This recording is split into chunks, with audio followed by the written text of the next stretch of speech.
स्वभावाय भावाय सर्वभावांतरच्छिदे।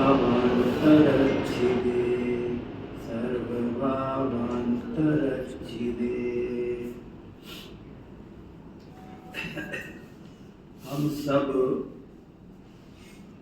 आत्मानुभूति क्या है, कैसे होती है, क्या उसका महत्व है, इन सब बातों को शांति से समझने की कोशिश कर रहे हैं। और पिछली बार समय सार की 14वीं गाथा के आधार से इस विषय को और स्पष्ट करने की कोशिश की थी, पर पिछली बार थोड़ा समय कम था और बात थोड़ी कठिन थी, भाषा भी कठिन थी, थोड़ी गहरी बात थी, इसलिए ज़्यादा खुलासा नहीं हो सका। तो आज इसका फिर से खुलासा करते हैं। यही वो महत्वपूर्ण विषय है जिसको समझने से आत्मानुभूति होती है। आत्मानुभूति का मतलब है आत्मा का वेदन, आत्मा का साक्षात्कार। केवल आगम ज्ञान नहीं, केवल शास्त्र के आधार पर आत्मा कैसा होता है ये समझने का नाम आत्मानुभूति नहीं है, बल्कि आत्मा में परिणाम मग्न हो जाते हैं और तब सिद्ध समान जो आनंद आता है उसका नाम आत्मानुभूति है। अगर मैं वैसे तो ये कहा था कि आत्मानुभूति केवल ज्ञान गुण की पर्याय नहीं है, आत्मानुभूति केवल चारित्र गुण की पर्याय नहीं है, आत्मानुभूति तो आत्मा के अनंत गुणों की पर्याय है। उस समय अनंत गुणों में शुद्धता प्रकट होती है, परंतु ज़्यादा नहीं तो इसको समझने के लिए भ्रम न हो तो कम से कम इतना जरूर समझना चाहिए, आगम ज्ञान में और आत्मानुभव में क्या फर्क है। आत्मज्ञान और आत्मानुभव में क्या फर्क है कि ज्ञान गुण की पर्याय तो आत्मज्ञान है और ज्ञान प्लस आनंद गुण की पर्याय का नाम आत्मानुभव है। ये बहुत जरूरी विषय है, क्योंकि बहुत जीव शास्त्र से आत्मा को जानकर ऐसा समझ लेते हैं कि हम आत्मज्ञानी हो गए। आत्मज्ञानी आत्मा के बारे में जानने का नाम नहीं है, बल्कि आत्मा का ऐसा ज्ञान कि जिसमें अनुभूति भी होती है, जैसे सिद्ध भगवान को होती है, जैसे अनंत ज्ञानियों को होती है, वैसी अनुभूति भी हो तो उसका नाम आत्मानुभूति है। हाँ भाई साहब, मतलब लौकिक उदाहरण ऐसे दे सकते हैं जैसे रसगुल्ले की बात हो रही है, बिल्कुल, रसगुल्ला आपने खा लिया, ये अनुभव उस रसगुल्ले का होगा वो बिल्कुल बिल्कुल। शास्त्र में गुड़ का उदाहरण दिया ना कि जैसे गुड़ के बारे में जानना अलग बात है और गुड़ को चखना अलग बात है, तो ये आत्मानुभूति किसी भाग्यशाली जीव को, बहुत विरले जीव को, क्योंकि ये अत्यंत सरल होते हुए भी अत्यंत दुर्लभ है।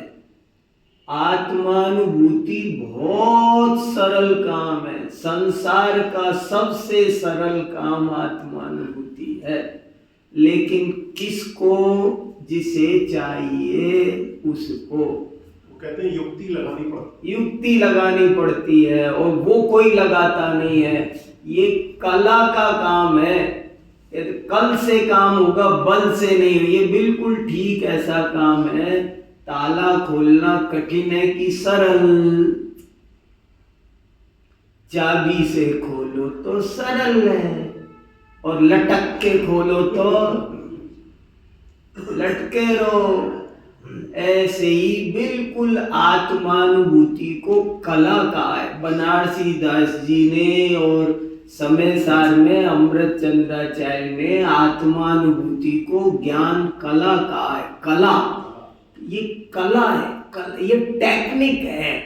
जैसे टेक्निक का काम टेक्निक से ही होता है, ऐसे ही आत्मानुभूति एक कला है, संसार का सबसे सरल काम है, लेकिन ये उस कला को नहीं सीखता है, इसलिए वो बहुत कठिन भाषित होती ही नहीं है।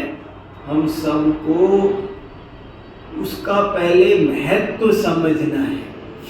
जब तक संसार, शरीर, भोगों का महत्व लग रहा है, 5 इंद्री के विषय भोग का, राग भाव का, समस्त शुभाशुभ भावों का महत्व भाषित नहीं होना चाहिए।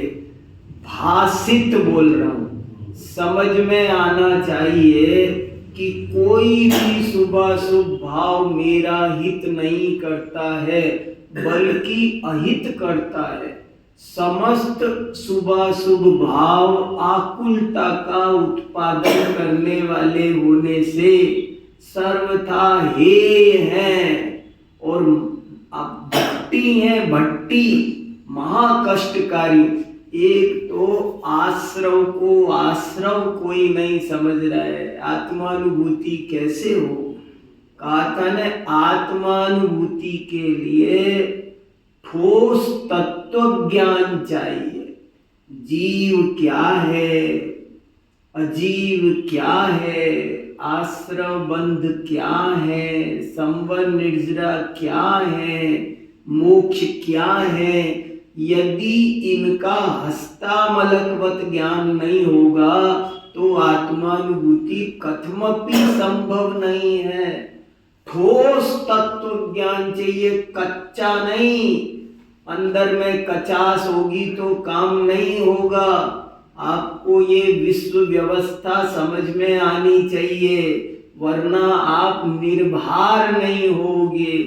निर्भर नहीं होगे तो अंदर नहीं जा पाओगे, अंदर जाए बिना आत्मानुभूति होती नहीं है।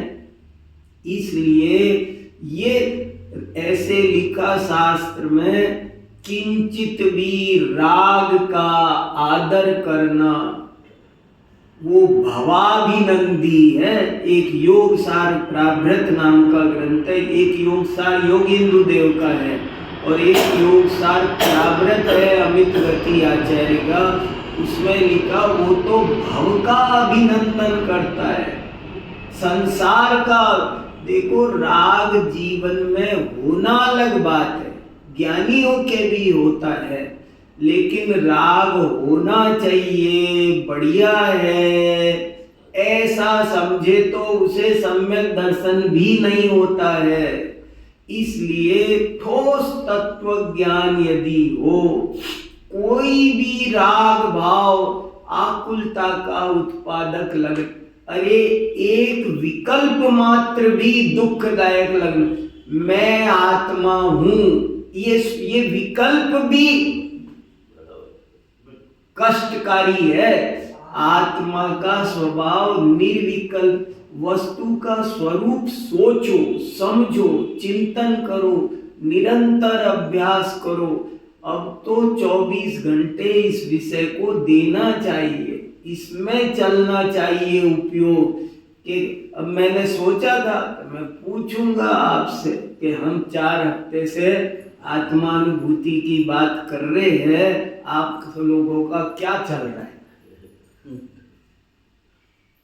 मैं सोचा था कि मैं ऐसे पूछूंगा। हाँ जी भाई साहब। सामायिक में भी विकल्पों का जाल तो चलता है, वो एक बात अलग है कि किस तरफ चलता है। हाँ, और नहीं किसी तरफ चलो। आपको अगर ये लगता है कि भैया उधर नहीं चल रहा है, इधर चल रहा है, बढ़िया है, नहीं, विकल्प मात्र ये है। कोई तरह का विकल्प अच्छा नहीं लगना चाहिए।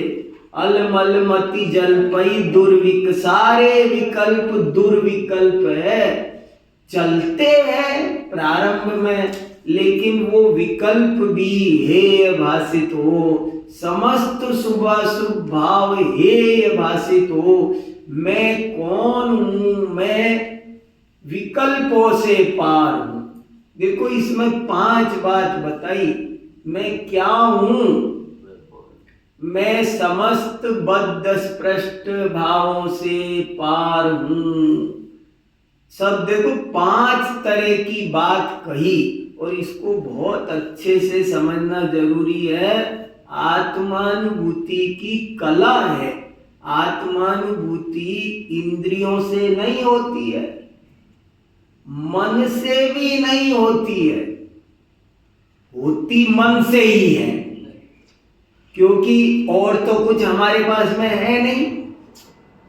हमारे पास में छद्मस्त के पास में इंद्रिय ज्ञान है। 2 ही तरह का तो ज्ञान है, इंद्रिय ज्ञान, अतीन्द्रिय ज्ञान। हमारे पास अतीन्द्रिय ज्ञान नहीं है, हमारे पास इंद्रिय ज्ञान है। अतीन्द्रिय ज्ञान तो अवधि ज्ञान, मन पर्य ज्ञान और केवल ज्ञान है, बाकी सब इंद्रिय ज्ञान है। हमारे पास मति श्रुत ज्ञान है। तो होने को तो हमारे पास इंद्रिय ज्ञान ही है, लेकिन इंद्रिय ज्ञान होते हुए भी आत्मा इंद्रियों का विषय नहीं बनता है, आत्मा मन का विषय बनता है। आत्मानुभूति को पंडित टोडरमल जी ने मोक्ष मार्ग प्रकाशक में मन जनित लिखा है, रहस्यपूर्ण चिट्ठी में मन जनित लिखा है कि ये मन जनित ज्ञान है।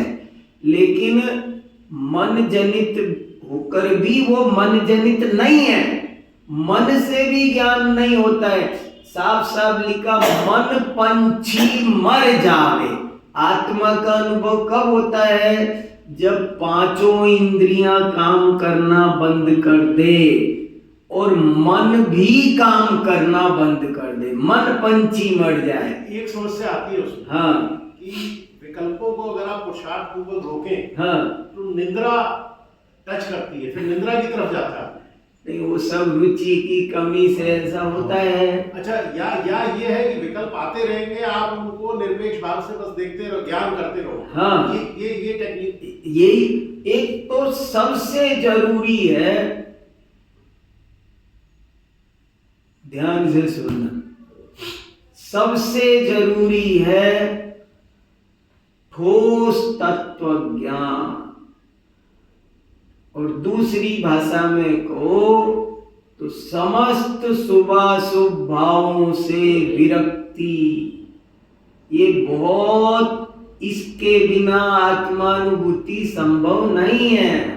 आत्मानुभूति तभी संभव है, मेरा स्वरूप क्या है, तब जाकर के संभव है। विकल्प होते हैं, क्या है, लेकिन मैं तो ये हूं, ऐसे अपनी बुद्धि को विकल्पों के पार, पर्यायों के पार, संयोगों के पार, ये बता रहे ना, संयोगों से पार, भेदों से पार, गुण भेद से पार, संयोगों से पार, परद्रव्यों से पार। और वो कला है, वो चीज तो वैसी ही रहेगी, नमक मिला ही रहेगा, दाल में नमक मिला रहेगा, लेकिन आप उसे भिन्न जान सकते हो, भिन्न अनुभव कर सकते हो।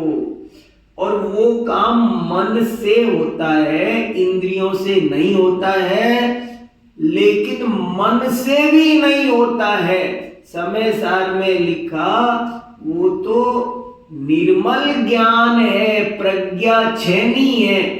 ज्ञान से आत्मा की अनुभूति होती है, ज्ञानानुभूति। अनुभूति ज्ञान से, प्रज्ञा छेनी से होती है, मन से नहीं होती है। ये समझने की जरूरत है।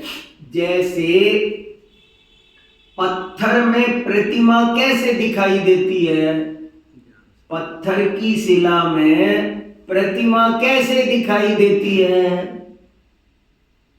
कैसे दिखती है? इंद्रियों से नहीं दिखाई देती, मन से कह दो, मन से, क्योंकि तीसरा और कोई हमारे पास चीज है नहीं। उसमें भी ऐसा कह सकते हैं, हाँ। एकाग्र मन से। एकाग्र मन से भी मन वास्तव में ठीक है। अभी तो आज हमारे पास मन, ये आगम में दोनों विवक्षाएं हैं। आत्मा मन का विषय है कि नहीं है? श्रुतम मन इंद्रियस्य, सारा श्रुत ज्ञान मन का विषय है। अरूपी पदार्थ मन का विषय। इंद्रियां सिर्फ रूपी को जानती है, लेकिन मन रूपी और अरूपी दोनों को जानता है, इसलिए मन जनित कहा। पर मन का काम सोचना विचारना है, और सो वहां पर नहीं है, रुक जाता है, इसलिए कहा कि मन जनित भी नहीं है, मन भी मर जाता है। विवक्षा समझनी है। मन से जाना कि बिना मन के?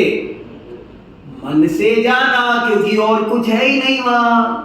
और मन के बिना, बिना इसलिए कि सोच थोड़ी रहा है, अब सोचना भी बंद हो गया, इसलिए वो मन जनित भी नहीं है।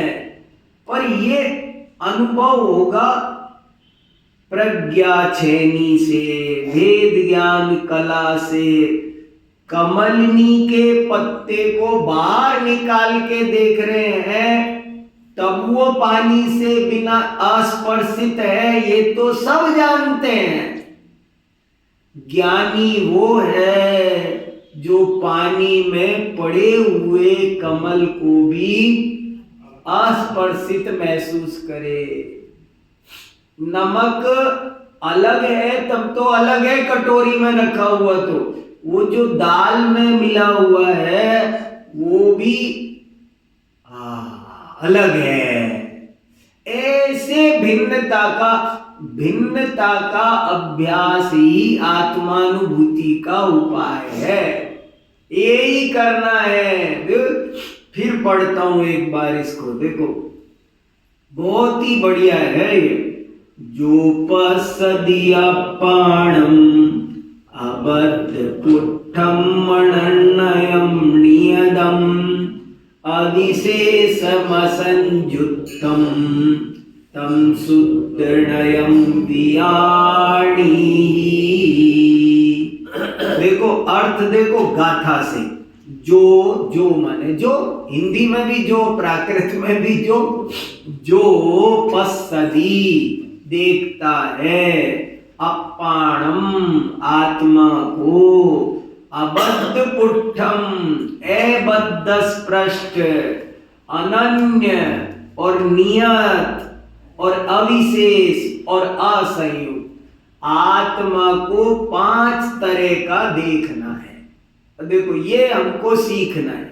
अगर आपको अब तक ये समझ में आया है कि हमें आत्मानुभूति करनी जरूरी है और करना है, तो आप एक 5 शब्द ये याद रखो। आत्मानुभूति किसका नाम है? कि आत्मा को अबद्ध स्पृष्ट, अनन्य, नियत, अविशेष और असंयुक्त जानो, बस इसका नाम आत्मानुभूति है। खेल खत्म। अस्पष्ट है उसका क्या मीनिंग? अब देखो सुनो, अब उसको ही खोलते हैं। पहले 5 शब्द तैयार हो जाए। आत्मानुभूति किसका नाम है? पूछे तो आप तुरंत बोलो, एक वाक्य याद करो। आत्मा को अबद्ध स्पृष्ट, अनन्य, नियत, अविशेष और असंयुक्त जानने का नाम आत्मानुभूति है। एक नियत को छोड़ के सब आसे। हाँ, सब आसे, एक नियत को छोड़ करके। अब ए माने नहीं, अबद्ध स्पृष्ट शब्द का अर्थ समझो। बद्ध माने बंधा हुआ, स्पृष्ट माने छुला हुआ। जैसे ये मोबाइल टेबल से छुला है तो क्या कहा जाएगा? स्पृष्ट है। आप इस मोबाइल को ये चौकी से छुला है कि नहीं छुला है। समय सार ये कहना चाह रहे हैं आप अच्छे से देखो, नहीं छुला है। जो छुला है वही नहीं छुला है, ये देखना है। जो बंधा है, गाय बंधी है, तो बंधी है क्या? बंधी है, बचपन से कहते आए हो। ये कह रहे आज हम तुम्हारी आंखें बदलना चाह रहे हैं, ये दृष्टि बदलना चाह रहे हैं, हमारी दृष्टि चेंज करना चाह रहे हैं। वो ये कह रहे अब उस बंधी हुई गाय, अपन ने खुली गाय और बंधी गाय किसे समझा है? जो गाय बंधी है वो तो बंधी है, और जो खुली घूम रही है वो खुली है। अभी आज दूसरी बात सिखा रहे हैं, वो कह रहे जो खुली गाय है वो तो खुली है, लेकिन ये जो बंधी गाय है ना ये भी खुली है। अब तुम ये देखो, जो कमल का पत्ता पानी के बाहर है वो तो बाहर है, लेकिन जो कमलनी का पत्ता पानी में पड़ा है वो भी पानी से बिल्कुल रूखा है। वो पानी उसके चिपका, वो गीला नहीं होता। वो रुमाल नहीं है कि पानी में डाल दिया गीला हो गया। रुमाल में और कमलनी के पत्ते में अंतर है। तो ऐसे ही आत्मा कर्मों से बंधता नहीं है, कर्मों से छूलता नहीं है। कभी भी मैं ये तख्ते पे बैठा हूं, चटाई पे बैठा हूं, चटाई से छुल रहा हूं, आत्मा शरीर से छुला नहीं है, बंधा नहीं है। अब एक एक पॉइंट पे विचार करो, मैं कर्मों से बंधा नहीं हूं, मैं किसी भी परद्रव्य से अटैच्ड नहीं हूं, अरे मैं टच भी नहीं हूं। उससे बंधा तो दूर कैसी जैसा, उससे मैं छुला भी नहीं हूं। ये जो चश्मा आंख पर है, ये अब दो द्रव्यों को, सब द्रव्यों को भिन्न भिन्न देखने का अभ्यास करो। सभी द्रव्य वास्तव में देखा जाए तो अपने अपने में रहते हैं, कोई भी द्रव्य दूसरे को छूता नहीं है। ऐसा मॉडर्न साइंस भी प्रूव कर चुकी है। अंग्रेजी में अनबाउंड अनटच्ड। हाँ, अनबाउंड अनटच्ड। आज साइंस प्रूव कर चुकी है कि कोई चीज मिलती नहीं है, कोई चीज ये अंगूठी है, इस सोने की अंगूठी में तांबा पिघला करके, दोनों को पिघला करके अंगूठी बनाई। अब ये बताओ सोना और तांबा मिल गया क्या? साइंस बोल रही है एक भी सोने का परमाणु तांबा नहीं बना, तांबे का एक भी परमाणु सोना नहीं बना। तो मिला क्या? तुम मिला मिला बोलते हो, पर मिला क्या? आप कहते हो हमने मिक्स सब्जी बनाई, मिक्स दाल बनाई। मिक्स दाल बनाते हैं तब क्या होता है?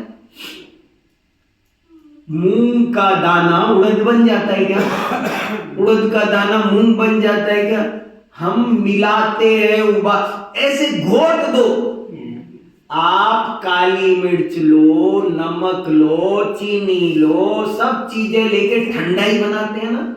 ठंडाई में कैसा घोट देते हैं मसाला, खूब घोट देते हैं मिक्सी से, फिर मिल जाता है क्या? आप जबान पर रखो, ये रही काली मिर्च का एक भी परमाणु नमक नहीं बनता, नमक का एक भी परमाणु काली मिर्च नहीं बनता। जगत के सभी द्रव्य अपने अपने में मगन हैं, स्वतंत्र हैं। ऐसा देखने की, समझने की प्रैक्टिस करो। कोई चीज किसी से छूलती कौन किसका है? हर द्रव्य अपना करता है, अपना कर्म है, अपना करण है, अपना संप्रदान है, अपना अपादान है, अपना अधिकरण है। कुछ नहीं छुल रहा, जो छुला है वो भी कुछ नहीं छुला हुआ है। सब द्रव्य अपने अपने आधार है, पर द्रव्य के साथ आधार आदेश संबंध नहीं है।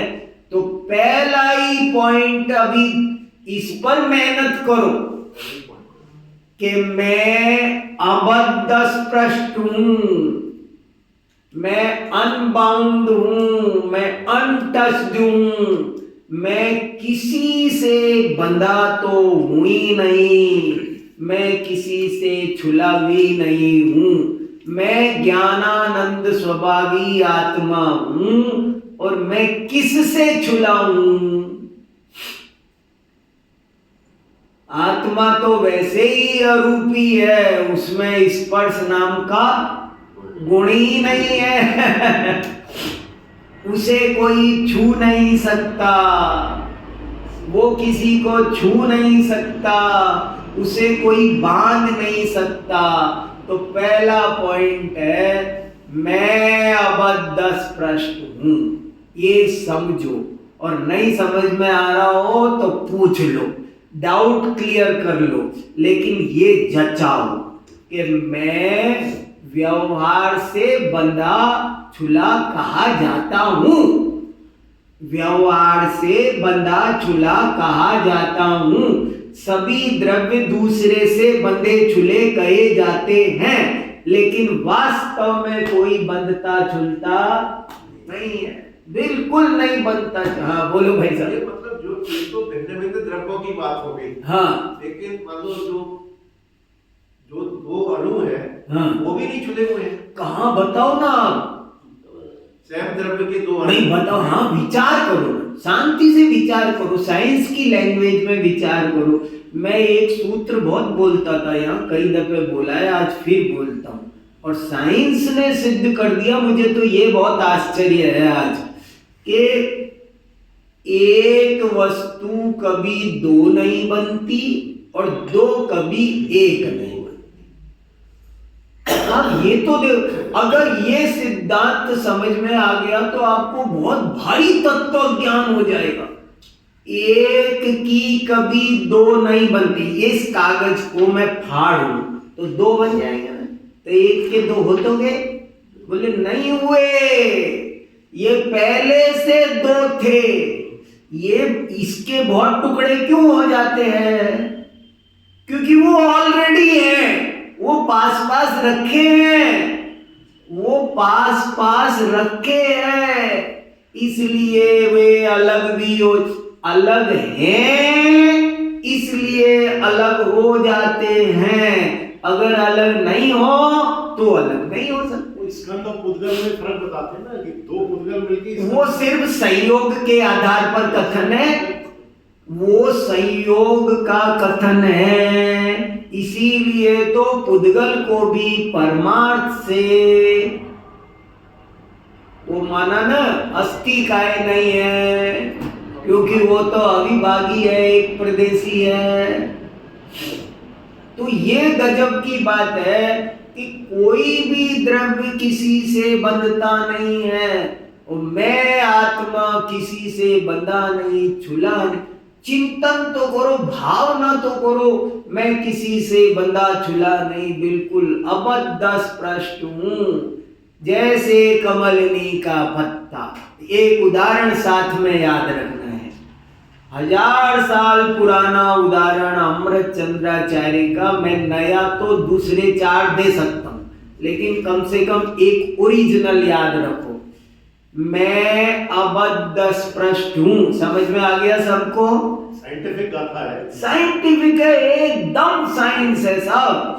मैं बिल्कुल किसी से बंधा नहीं, किसी से छुला नहीं। और उदाहरण कमलनी का पत्ता। अब दूसरे पॉइंट पर आगे बढ़ते हैं। दूसरा पॉइंट है मैं अनन्य हूं। उस समय जब लिखी होगी, हाँ, तो उदाहरण तो प्रकृति में खुद ही देखे, हाँ, और ऐसे उदाहरण देखे जो शाश्वत है। शाश्वत उदाहरण। इसीलिए मैं कह रहा हूं इन्हीं के उदाहरण याद रख ले हम। प्राचीन काल के की प्रतिभा अलग थी। ये अवसर्पिणी काल है, धीरे धीरे ह्रास होता है, हम लोग इनके आगे कहाँ हैं, कुछ नहीं। तो इसलिए मुझे तो ज्यादा से ज्यादा गंगोत्री की तरफ जाने का मन करता है। जितना प्राचीन जा सको जाओ, जितनी दूर जा से पकड़ोगे उतनी गंगा वैली मिलेगी। तो इसलिए पहला पॉइंट अबद्ध स्पष्ट। दूसरा पॉइंट अनन्य, मैं अनन्य हूं।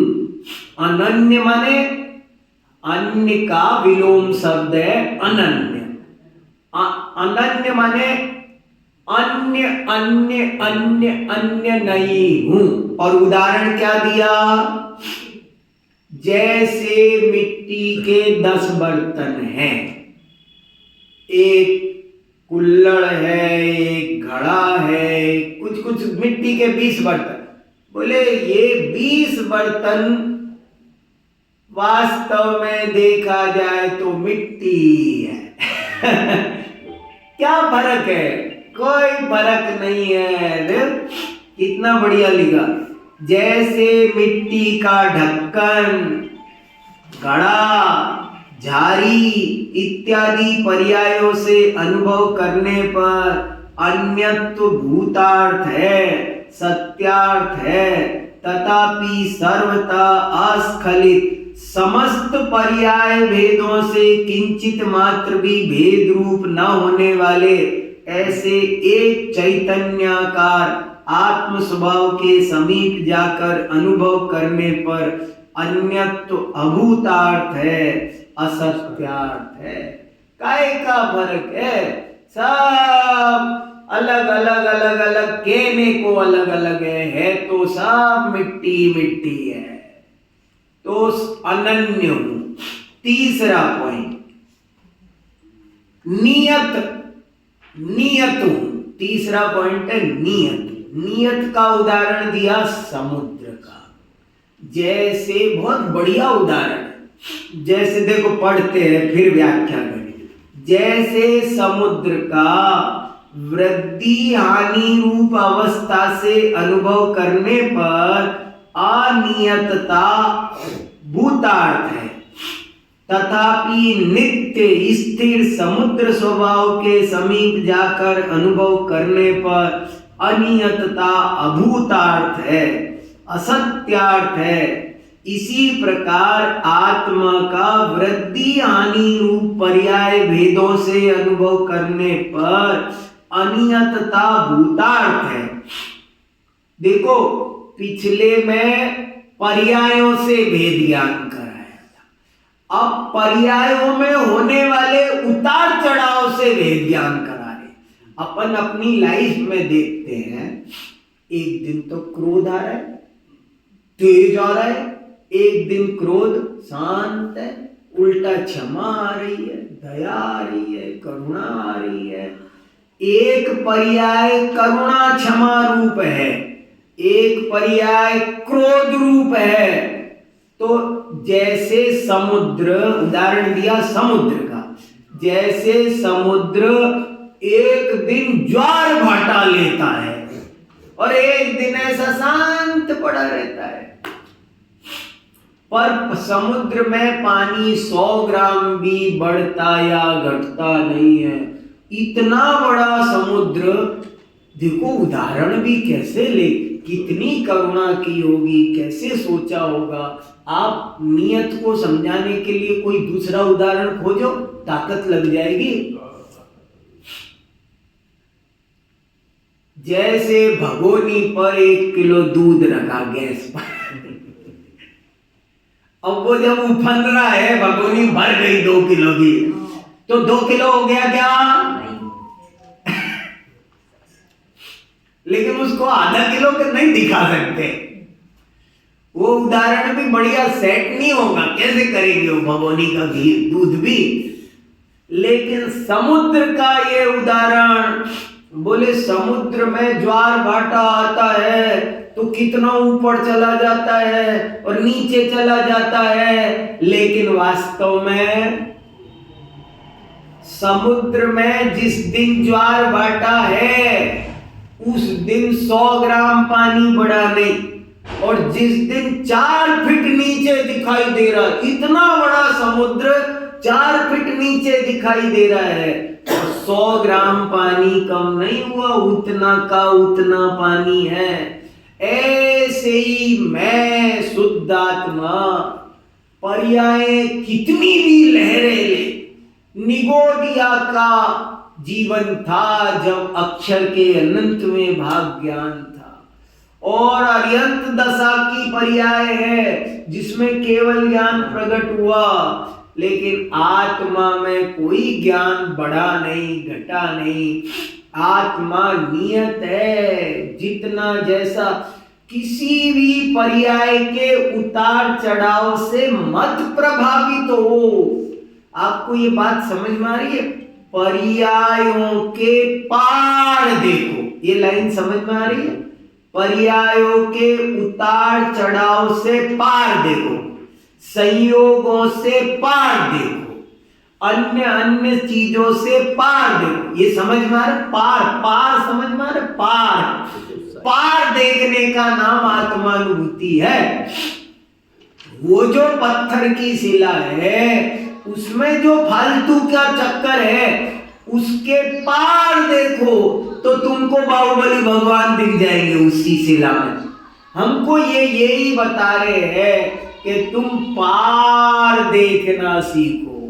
देखो कितनी बढ़िया बात। तो पहला विशेषण क्या था?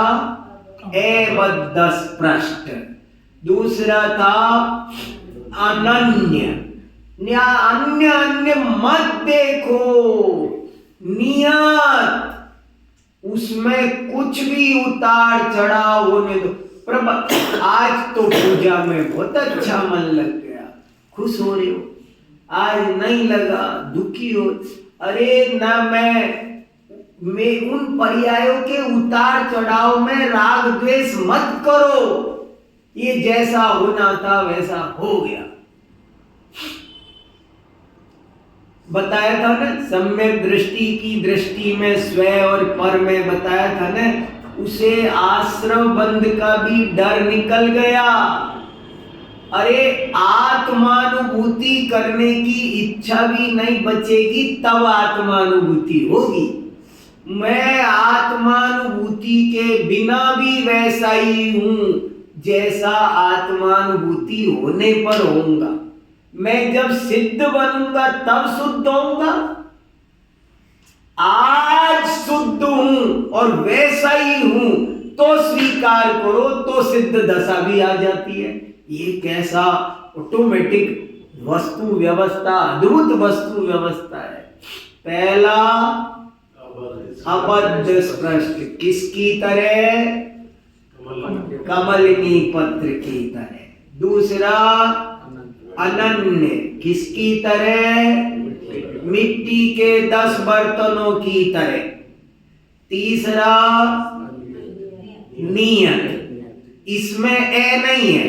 नियत माने फिक्स, नियत माने जितना है जितना निश्चित, नियत माने फिक्स, कांस्टेंट, स्थिर, चला चलता से रहित। वो बिल्कुल वैसा का वो पर्याय में उतार चढ़ाव आते। 16 कैरेट सोना भी और 18 भी, 20 भी और 24 भी, ये नाम तो अशुद्धि की वजह से है। सोना इज ऑलवेज 24 कैरेट। जब सोना है, मिलावटी सोना, सोने में क्या फर्क पड़ा? दूध उतना ही है, पानी कम ज्यादा मिला करके फर्क पड़ रहा है। तो नियत, आत्मा नियत है। किसकी तरह? समुद्र की तरह। जैसे समुद्र में कितनी भी वृद्धि हो, हानि हो, पर समुद्र उतना का उतना होता है। ऐसे ही मेरी पर्यायों में एक भाव छलांग लगा रहे हैं, एक डाउन जा रहे हैं। सारे अप एंड डाउन से मैं अप्रभावित। 100 में से 100 नंबर आ गए तो मैं आत्मा बड़ा हो गया, और 0 आ गया तो ये बता रहे हैं कि 0 आ गए तब भी कुछ नहीं बिगड़ा। ये समझना है, गजब की बात है। जिनसे बिगड़ता है उनसे नहीं बिगड़ रहा, यही कह रहे हैं। अरे क्रोध का परिणाम से 7वां नरक क्यों, क्षमा के परिणाम से ऊपर क्यों? फर्क पड़ रहा है ना? बोले पड़ रहा है, फिर भी आत्मा में तू वो है जिसमें फर्क नहीं पड़ रहा है। गजब की बात है ये। तो पहला अवध स्पष्ट, दूसरा अनन्य। समझो, बहुत अच्छे से समझो। आप लोग सोच रहे होंगे मैं क्या विषय लेके बैठा, ये चीज सुनने नहीं मिलेगी, कहीं सुनने नहीं मिलेगी, ये बात नहीं सुनने मिलेगी। हाँ बोलो बहन जी, बोलो, आराम से पूछो, कोई डरना नहीं, शर्माना नहीं, संकोच नहीं करना, और अपने मन का अनुभव। और घर जाके मैंने कहा ना, मैं तो आज ये पूछने वाला था, वो पूछूंगा मैं, आज नहीं तो अगली बार पूछूंगा। आप घर जाके कोशिश करो, इस विषय को समझो और आत्मानुभूति प्राप्त करने का उद्यम करो। और क्या दिक्कत आ रही है? अपन सब दोस्त हैं, अपन सब टोला है, अपन सबको एक दूसरा कोई काम। मुझे पूछना है, सुदेश जी आपने ट्राई किया, क्या प्रॉब्लम आई थी, हुआ था क्या, नहीं हुआ था, क्यों नहीं हुआ था? मैं बोलूंगा मुझे ये दिक्कत आ रही थी, आप बोलना मुझे तो हो ही नहीं रहा। सब अपनी अपनी दिक्कत है, बोलो, बिना डरे बोलो, कहो और ट्राई करो। बोलो बहन जी, आराम से बोलो। पहले पॉइंट पे जो एग्जांपल बताया कमलिनी के पत्तों का पानी का, वो हाँ। तो आसानी से समझ में आ जाता हाँ। है कि वो अलग है, पानी अलग है। लेकिन ये जो इसको जो आत्मा के साथ जो कनेक्ट करके बता रहे हैं, हाँ। तो वो आत्मा को किससे अलग, मतलब आज किस चीज से अलग? हाँ, वेरी गुड। आप सुन, नहीं वो तो ये वो पूछ रही है कि उदाहरण तो समझ में आ गया कमलनी पत्ते का, सिद्धांत समझ में नहीं आया।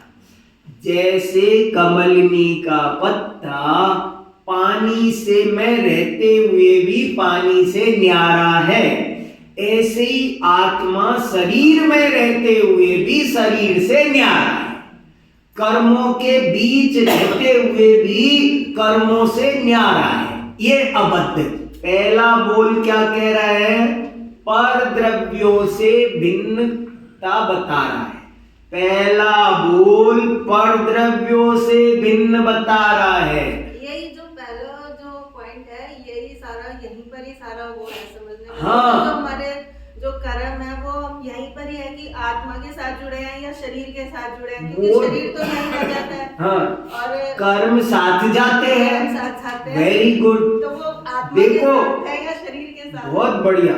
आत्मा शरीर को यहाँ छोड़ जाता है, घर मकान को छोड़ जाता है, लेकिन कर्म तो चिपके है ना, वो तो अगले जन्म में भी चले जाते हैं ना। लेकिन यहाँ ये बता रहे हैं कि वे कर्म भी जो विग्रह गति में भी साथ चले जाते हैं, वे भी परमार्थ से चिपके नहीं है, वे भी पुद्गल है, उनसे आत्मा और चिपके, ये कह रहे चूल्हे भी नहीं है। मतलब कर्म को आत्मा से अलग समझना है कि मतलब जो हाँ, आत्मा और मैं कर्म कर्मों अलग है। से रहित हूं। मैं वो एक चित्र दिखाता रहता हूँ ना, द्रव्य जो जैन दर्शन प्रदीपिका पर भी छापा है कि आत्मा समस्त पर पदार्थों से न्यारा है, ये डिसाइड करो। विग्रह गति में भी बस एक क्षेत्र है, लेकिन चिपके नहीं। एक क्षेत्रावगा है, जगह एक है, लेकिन चीज न्यारी न्यारी है। बताया ना। अब किसी को भी कहो तो वो यही बोलेगा, सोना तांबा मिला हुआ है।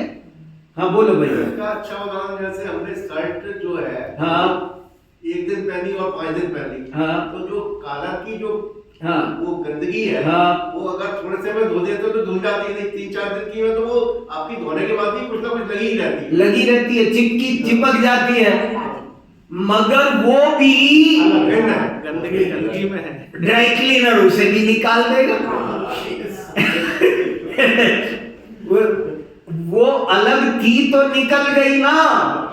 ये समझने, जो कपड़ा गंदा हो गया है उसमें भी मेरी यहाँ पर धूल लग गई, तो ये और ऐसे हटा दिया जब भी नहीं हट रही, तो अब चिपकी कि नहीं? एक हिसाब से चिपकी है, चिपकी कई जाती है, तभी तो धोते हैं, कई को वॉशिंग मशीन लाते हैं। लेकिन परमार्थ से देखो तो चिपकी नहीं है, तभी तो धोते हो।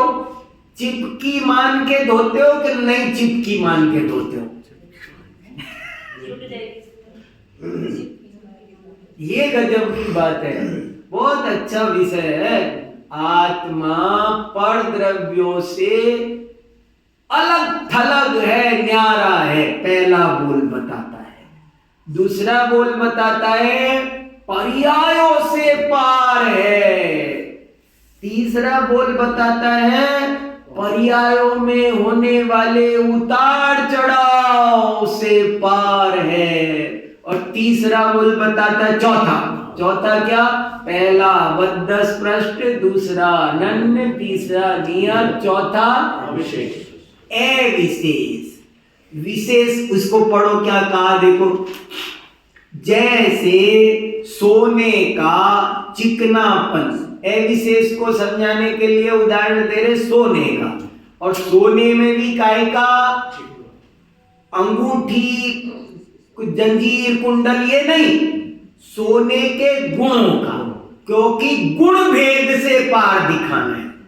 पहला बोल पर से भिन्न बता रहा है, दूसरा बोल पर्यायों से भिन्न बता रहा है, तीसरा बोल पर्यायों के उतार चढ़ाव से भिन्न बता रहा है, और चौथा बोल गुण भेदों से भिन्न बता रहा है। ज्ञान दर्शन चारित्र ये गुण है, तुम इनमें कोई भेद नहीं है, अखंड अखंड देखो, तुम न्यारा न्यारा मत देखो। देखो जैसे सोने में चिकनापन वो उसका एक गुण है, पीलापन दूसरा गुण है, भारीपन इत्यादि गुण रूप भेदों से अनुभव करने पर विशेषता भूतार्थ है। तथापि जिसमें सर्व विशेष विलय हो गए हैं, ऐसे सुवर्ण स्वभाव के समीप जाकर अनुभव करने पर विशेषता अभूतार्थ है, असत्यार्थ है।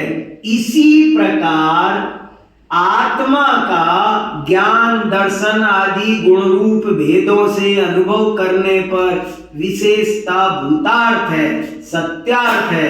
तथापि जिसमें सर्व विशेष विलय हो गए हैं, ऐसे आत्म स्वभाव के समीप जाकर अनुभव करने पर विशेषता अभूतार्थ है।